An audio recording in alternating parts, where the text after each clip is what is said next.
Y a-t-il une opportunité d'investissement dans les stars du CAC 40? C'est ce qu'on va regarder ensemble dans cette vidéo. Si mon contenu vous plaît, vous pouvez le partager sur vos réseaux et mettre un pouce vers le haut à cette vidéo. Vous pouvez également vous abonner à la chaîne pour avoir la vidéo en avant-première. Allez, je suis sur Companies Market Cap qui permet de lister les entreprises selon les indices. Donc on est toujours sur un top 10 assez stable. On a LVMH, Hermès, L'Oréal, Airbus, Schneider Electric, Safran, EssilorLuxottica, Total Energy, Sanofi et Air Liquide qui est maintenant dans le top 10. J'ai l'impression qu'ils ont un peu augmenté. Il a remplacé une des autres entreprises. Bien, je vous ai préparé la watchlist comme d'habitude sur Investing Pro. Vous avez 15% de réduction sur l'abonnement annuel via le lien en haut à droite de la vidéo ou dans le commentaire épinglé. Les colonnes de cette watchlist, on a le nom de l'entreprise ici, l'industrie dans laquelle elle opère, la capitalisation boursière en euros, croissance du chiffre d'affaires en rythme annualisé sur 5 ans, les multiples de valorisation, donc valeur d'entreprise sur EBITDA, ratio court-bénéfice, ratio court cash flow, multiples de valorisation par rapport aux actifs tangibles. Il n'y a pas de décote ici, il n'y a pas de financière, on ne va pas en tenir compte. Alors le PEG ratio, c'est au cas par cas, on va voir en fonction des entreprises qui ont beaucoup de croissance ou non. On est quand même ici sur des entreprises qui sont plutôt matures, hein, donc il n'y aura pas forcément beaucoup d'entreprises de croissance. Le rendement des capitaux investis, ça c'est une rentabilité opérationnelle. Le rendement des fonds propres, et ça c'est une rentabilité plutôt financière. La dette nette sur EBITDA ou la dette nette sur fonds propres, ici plutôt combien d'années de flux il vous faut pour rembourser la dette, et ici quel est le rapport de force entre les créanciers et les actionnaire. Le rendement du dividende quand il y en a un, mais il y en a toujours un pour les entreprises de cette liste. Ici on a le ratio de distribution par rapport au flux de trésorerie, ce qui permet d'évaluer la soutenabilité de ce dividende.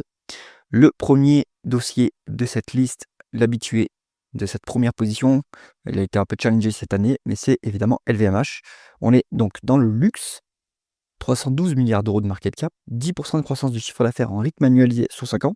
Sur les 2 dernières années, c'était plutôt en décroissance, mais ça y est, la croissance commence à revenir sur les derniers trimestres, donc ça c'est plutôt encourageant. Le multiple s'est redressé, du coup, il y avait une opportunité d'investissement depuis le début, au début de l'année. J'espère que vous en avez profité si vous êtes intéressé par le dossier. Maintenant, je pense qu'on est plutôt sur une valorisation médiane de LVMH. On n'est pas non plus sur un extrême de valorisation, mais c'est pas, voilà, c'est à mon avis justement évalué à ce niveau. Donc 17 en valeur d'entreprise sur EBITDA, 29 en PE et 21 en price to free cash flow. Donc c'est pas donné non plus, mais il y a toujours de la croissance. La rentabilité est bonne en plus, on est à 12% de rendement des capitaux investis. Il ne faut pas oublier que c'est une entreprise quand même industrielle, mais c'est de l'industrie légère, hein. Donc je vous fais le détail du ROIC comme d'habitude. En fait, il se calcule avec le résultat d'exploitation moins impôt sur les sociétés divisé par l'actif économique qui est composé des actifs immobilisés plus les besoins en fonds de roulement. Alors LVMH, je me souviens plus du BFR, mais il me semble qu'il est pas très élevé, voire négatif, vu que c'est un énorme groupe qui peut mettre la pression sur ses fournisseurs. Les actifs immobilisés, il y en a quand même un petit peu, hein, il y a des usines, et cetera. Donc on est, à mon avis, sur une rentabilité qui est correcte, qui est toujours en redressement en plus. On n'est pas sur les sommets de rentabilité. Et à ce niveau-là, on crée de la valeur, hein, sur LVMH. Je vous rappelle, la création de valeur, c'est ROIC moins coût moyen pondéré du capital, donc c'est-à-dire le WACC en anglais. Si vous êtes supérieur à ce WACC, eh bien vous créez de la valeur. Et évidemment, c'est une métrique qu'il faut regarder structurellement, hein, c'est pas ponctuel. Mais même à ce niveau-là, rentabilité de bas de cycle, je pense qu'il crée de la valeur. Le coût moyen pondéré du capital, ça va être le coût moyen de la dette et du coup des capitaux propres. Donc pour LVMH, à mon avis, ça doit être entre du 8 et 9%. Donc on est bien. 1,1 pour une fois l'EBITDA en dette nette, 42% des fonds propres. On est soutenable sur la dette, 2,1% de rendement du dividende, 43% des flux de trésorerie. On est bien sur le dividende également, il est soutenable et il va continuer à augmenter à mon avis. Donc LVMH, dans une optique plutôt long terme, c'est intéressant. En fonds de portefeuille, il n'y a plus de décote à rattraper à mon avis, sauf un peu exubérance du marché. Mais sinon, ça va. Vous allez faire sur du LVMH, vous allez faire la croissance des bénéfices à long terme. La croissance des bénéfices, ça va être 10% assez simplement, hein, je pense. Donc voilà, ça se met en portefeuille, et à mon avis, en tout cas, watchlist si vous êtes intéressé. Ensuite, on est sur Hermès. Donc ici également, on est dans le luxe, 221 milliards d'euros de market cap, 17% de croissance du chiffre d'affaires en rythme annualisé sur 5 ans. C'est la croissance exclusivement organique. Donc la croissance est vraiment stratosphérique, enfin encore solide. Stratosphérique, non, mais elle a été par le passé, mais elle reste très solide. Les multiples sont stratosphériques, hein. Par contre, 32 en valeur d'entreprise sur EBITDA, 49 en PE et 52 en price to free cash flow. Pour moi, même sur du long terme, c'est quand même dur de payer ces multiples-là, hein. On est sur, alors la rentabilité par contre, exceptionnelle, hein. On est à 26% en moins les capitaux investis, donc création de valeur à long terme évidemment. Ça se voit sur le cours de l'action. Beaucoup de cash net. Ce cash net appartient aux actionnaires en fait, hein, donc ils doivent en fait de temps en temps, ils font des dividendes spéciaux pour dégager ce cash qui dort en trésorerie. Donc il y a les dividendes spéciaux de temps en temps, sinon le dividende ordinaire, il est à 1,2%, soit 16% du free cash flow, ultra soutenable, pas très généreux. Bon, pour moi Hermès, ouais, même un fonds de portefeuille sur du très long terme, j'aurais du mal à le mettre à ce niveau de multiple. Après, voilà, il faut, si on veut vraiment investir sur cette boîte, il faut au lieu de la valoriser via des multiples, parce qu'ils sont tous un peu, exorbitants là, même le PEG ratio, hein, pour les boîtes de croissance. Et bien en fait, pour Hermès, il faudrait faire un DCF, un discounted cash flow, avec vos propres hypothèses, comme ça, vous maîtrisez un peu mieux la valorisation. Bon, donc moi, plutôt à l'écart quand même de Hermès. L'Oréal, leader mondial des cosmétiques, on est sur 195 milliards d'euros, 8% de croissance de chiffre d'affaires en rythme annuel sur 5 ans. Donc tu as toujours un fonds de croissance qui est sympathique. En valeur entreprise soldat, on a 19, en PE 32 et en price to cash flow 27. Donc on paye la qualité, hein, c'est très cher. On est sur un rendement des capitaux investi à 17%, donc création de valeur à long terme à ce niveau, pas de problème. Un petit peu de dette, mais pas grand-chose de significatif. Un dividende qui a 1,9%, 52% de payout ratio. Bon, pas très généreux à ce niveau, c'est que l'action est chère, parce qu'en fait la boîte est relativement généreuse en termes de payout ratio. Donc on pareil, un L'Oréal, c'est quand même rentable, hein, ça crée de la valeur. Maintenant, les multiples sont élevés. Le PE ratio, même le PE ratio est élevé.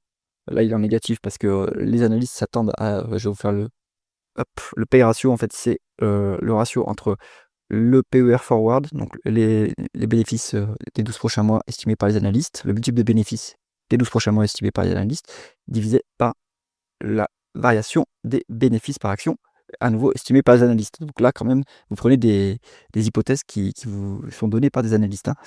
Donc ça vous donne combien on paye 1 euro de croissance de bénéfices supplémentaires.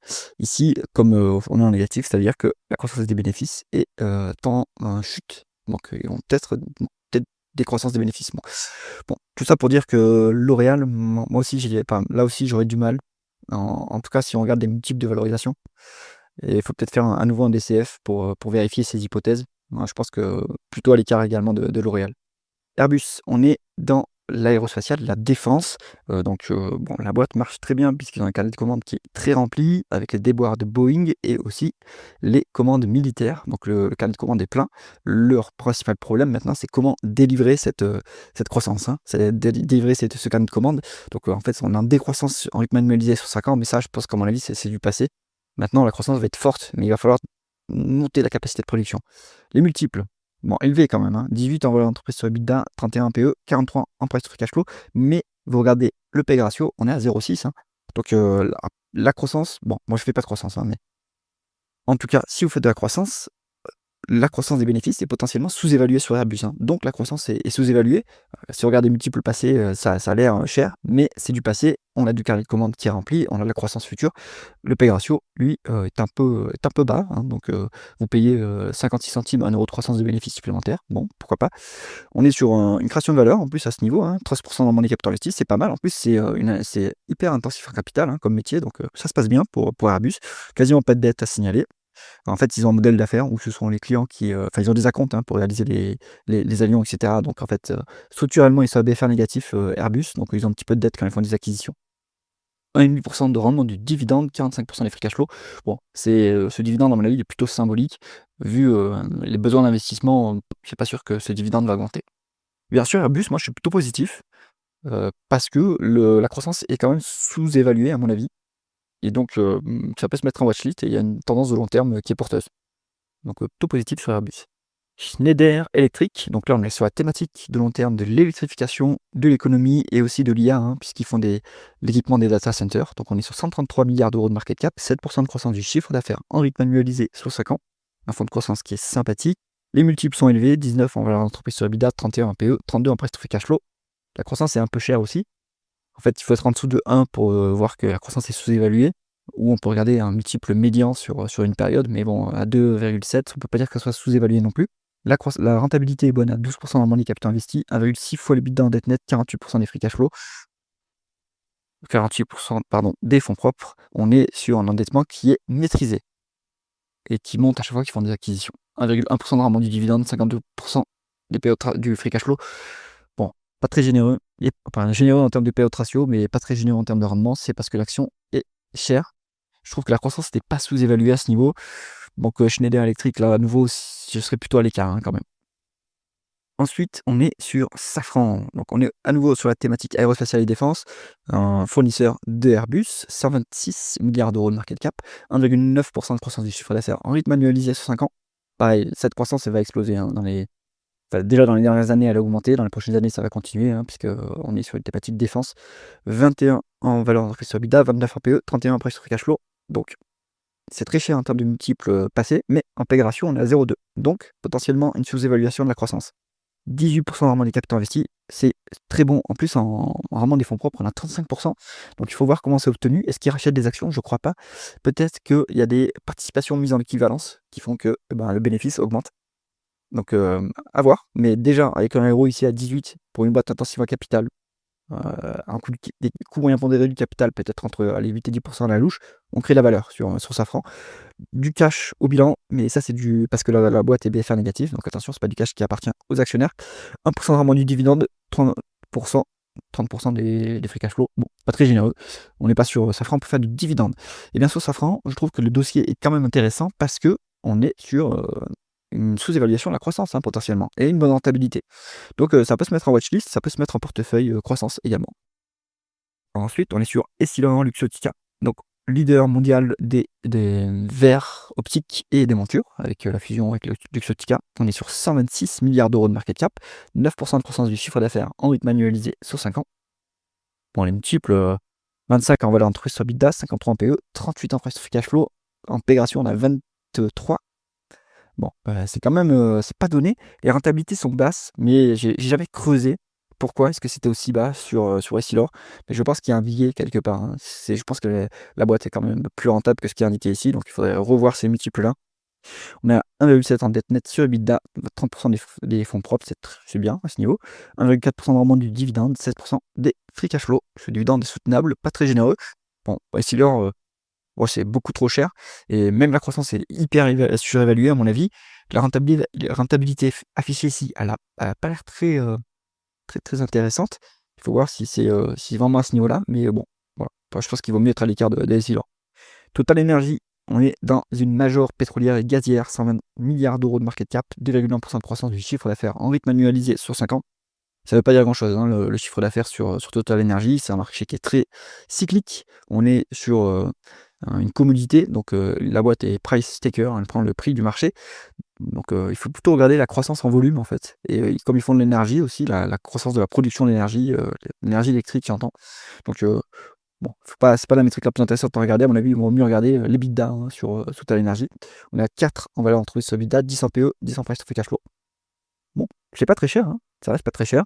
Actualité récente, la boîte c'est enfin cotée avec une cotation croisée au NYSE, au New York Stock Exchange. Donc ça devrait apporter un peu de liquidité, peut-être un peu plus d'intérêt de la part des investisseurs américains, puisqu'auparavant c'était une cotation via des ADR qui est moins intéressant que des vraies actions. Bon, ça n'a pas eu d'effet sur les multiples pour l'instant. On reste drivé par le prix du pétrole et du gaz. Pour l'instant, on végète autour des 60 $. Peut-être que ça se reprendra. Moi, je table sur un scénario de reprise en 2026. On est à 8% dans les capitaux investis. Bon, à ce niveau, on ne crée pas de valeur sur Total Energy. À long terme, en fait, on ne crée pas vraiment de valeur. On est surtout là pour le dividende et les rachats d'actions sur Total Energy. Après, avec un rendement des fonds propres à 12%, sans trop de dettes, je pense que on peut dire que ça crée de la valeur. En fait, vous avez le rendement des capitaux investis moins le WACC pour la création de valeur, mais vous avez également le ROE moins le coût des capitaux propres. Donc le coût des capitaux propres, ça s'estime en fonction du taux sans risque et des primes de risque spécifiques et du bêta de votre entreprise. Bon, on est sur une entreprise cyclique, le pétrole, donc le bêta est supérieur à 1. On est sur une boîte qui n'est pas ESG. Bon, donc à mon avis, le coût des capitaux propres sur du total, ça va être quand même du 11,5%, ce qui est proche quand même de ce niveau-là, mais marginalement, on crée peut-être un peu de valeur. On est à une fois les bids en dette nette, 31% des fonds propres, La dette est maîtrisée, 6%, 6,1% de rendement du dividende, c'est intéressant à ce niveau, et 57% des free cash flow. Donc ce dividende est soutenable. En plus, il y a des rachats d'actions qui sont plus ou moins qui sont modulables en fonction du niveau du cash flow opérationnel, parce qu'on ne va pas trop en faire si on n'a pas de cash flow. Donc voilà, avec l'un dans l'autre, avec le dividende et les rachats d'actions, vous avez 9-10% de rendement de l'actionnaire au total. Donc dividende, ça a tout à fait, Total Energy, ça a tout à fait sa place dans un portefeuille dividende ou dans une watchlist dividende, évidemment, si vous voulez ensuite creuser le dossier. Sanofi, on est dans la pharmacie, elle est presque 100 milliards d'euros de market cap, 3,3% de croissance du chiffre d'affaires en rythme annualisé sur 5 ans. Il n'y a pas de croissance sur ce dossier, c'est plutôt de la croissance externe d'ailleurs. 9 en valeur d'entreprise sur EBITDA, 15 en PE, 10 en free cash flow. Bon, c'est pas, c'est une valorisation standard dans la pharmacie en fait. On code pas très cher, on met pas des gros multiples en pharmacie parce que c'est risqué. Et évidemment, il y a souvent des litiges, il y a souvent des procès, et cetera. Donc le risque est plutôt élevé sur ces métiers. Il y a en plus souvent des expirations de brevets, donc il faudra constamment renouveler le pipeline de médicaments. C'est souvent par la croissance externe, puisque la R&D, c'est pas très, très efficace non plus. Donc plutôt risqué ce secteur. C'est pour ça que les multiples sont jamais très élevés sur Sanofi. Bon, on est sur 8,3% de rendement des capitaux investis. Je pense que marginalement, il crée de la valeur quand même à ce niveau. Je sais pas, la rentabilité, le coût moyen pondéré du capital sur ces boîtes-là est à mon avis proche du 7-8%. Donc marginalement, on doit créer de la valeur, à vérifier. Une fois les bids en dette nette, 18% des fonds propres, la dette est maîtrisée. On est sur un dividende de 4,8% bien soutenu par les free cash flow, donc ça c'est pas mal. Bon, donc sur Sanofi, je pense que si vous êtes là pour le dividende, ça peut être intéressant, c'est un peu risqué. Le dernier dossier de cette liste, l'action favorite des petits porteurs français, en tout cas l'une des favorites. On est sur Air Liquide, leader mondial de gaz industriel, 93 milliards d'euros de market cap, 4,3% de croissance du chiffre d'affaires en rythme annualisé sur 5 ans. Bon, il n'y a pas beaucoup de croissance, c'est surtout la croissance externe. Bon, les multiples sont moyens, on va dire. 14 en valeur d'entreprise sur EBITDA, 27 en PE, 34 en price to free cash flow. On est peut-être un peu cher vu la croissance, surtout la rentabilité, 11%. Bon, marginalement, on crée de la valeur à ce niveau, mais c'est pas extraordinaire à mon avis non plus. On est à 45% de dette nette sur fonds propres, 1,4 fois les EBITDA en dette nette. Bon, ça reste soutenable à ce niveau. 2,1% de rendement du dividende et 71% des free cash flow. Je pense qu'il y a un petit problème sur les free cash flow temporairement. Vous voyez, il y a un décalage quand même entre le PER et le price to free cash flow. Ça veut dire que soit ils ont eu un problème de BFR qui a un peu dérapé, soit ils font des capex. Bon, vu la boîte, je pense qu'ils maîtrisent absolument leur BFR. Donc je pense que c'est plutôt la deuxième option, une hausse des capex. C'est potentiellement pour de la croissance future. Dans ce cas-là, c'est pas une mauvaise idée si derrière la croissance se matérialise. Donc à mon avis, le payout ratio médian, standard, normalisé, on va dire, c'est plus proche de 50%, ce qui me paraît bien. Le dividende n'est pas très généreux à ce niveau. Le rendement, en tout cas, bon, voilà. J'ai toujours eu du mal à trouver de l'intérêt pour Air Liquide. À mon avis, les petits porteurs sont attirés par le fait qu'on ait des actions gratuites, mais ça entraîne de la dilution aussi. Donc, pas exceptionnel à mon avis ce dossier, je le mettrai pas en top. D'ailleurs, quel serait mon top ici? Bon, moi je conserverai du LVMH en fonds de portefeuille. Il n'y a plus beaucoup d'extensions multiples à avoir, mais ça reste pas très cher, vu la croissance et la rentabilité. En 2, si on fait de la croissance, on peut se mettre du Airbus, croissance future. À mon avis, la croissance est sous-évaluée. En 3, on peut se mettre du Total Energy, plutôt dans un profil dividende. Est-ce qu'il y aura un 4? En 4, on peut se mettre du Safran aussi, pour la sous-évaluation de la croissance. Bien sûr, c'est pas un conseil en investissement. Faites vos propres recherches. Si cette vidéo vous a plu, mettez un pouce vers le haut et pensez à vous abonner à la chaîne. À bientôt.